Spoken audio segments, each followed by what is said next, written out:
எல்லாம் நான் காய்கறி வாங்க போனால் கட்டப்பையே ரொம்பிடும். இங்கே வந்து ஒரு கவர் பை கூட ரொம்பாது.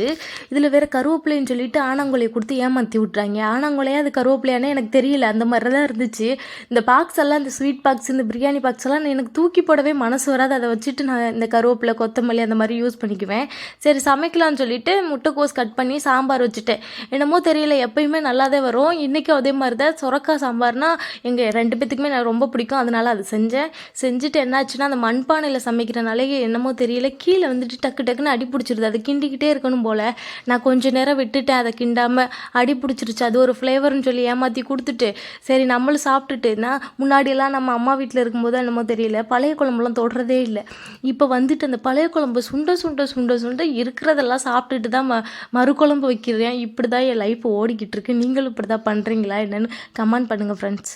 குழம்பு அப்படின்னு யாருனாலும் கேட்டாங்கன்னா, ஓ நம்ம இந்த குழம்புல வந்து பருப்பு போட்டிருக்கோம், அப்போ இந்த குழம்பு பேர் சாம்பார் அப்படின்னு அப்போ தான் பேர்